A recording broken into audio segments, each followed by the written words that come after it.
তালেবান ক্ষমতা দখলের পর থেকে তীব্র সংকটের মধ্যে দিন কাটছে আফগানিস্তানের।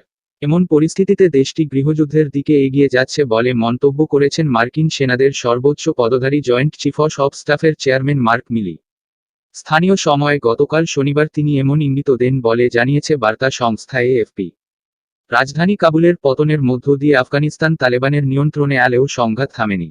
দেশটির পানশির প্রদেশ বিরোধীদের সঙ্গে তালেবানের তীব্র লড়াই চলছে। সেখানে বহু হতাহতের দাবি করেছে তালেবান ও বিরোধীরা। পাশাপাশি ভেঙে পড়তে চলেছে আফগানিস্তানের অর্থনীতি। দেশটির ব্যাংকগুলো এখন প্রায় অর্থশূন্য। বন্ধ রয়েছে বিভিন্ন আর্থিক সহায়তাও। এর মধ্যে কাবুল, হেরাতসহ বিভিন্ন অঞ্চলে অধিকার আদায়ের দাবিতে নেমেছেন আফগান নারীরা। এসব বিক্ষোভ ছত্রভঙ্গ করতে তালেবানের হামলা চালানোর ঘটনাও ঘটেছে। মার্কিন সংবাদমাধ্যম ফক্স নিউজকে মার্ক মিলি বলেন, আমার সামরিক হিসাব নিকাশ বলছে পরিস্থিতি গৃহযুদ্ধের দিকে গড়াচ্ছে। গৃহযুদ্ধের জের ধরে আফগানিস্তানের আল কায়দা ও ইসলামিক স্টেটের মতো সন্ত্রাসী সংগঠনগুলো আবার মাথাচাড়া দিয়ে উঠতে পারে বলে আশঙ্কা প্রকাশ করেন তিনি। এই সেনা কর্মকর্তা বলেন, আগামী 12, 24 অথবা 36 মাসের মধ্যে আফগানিস্তানের সন্ত্রাসবাদের পুনরুত্থান হতে পারে।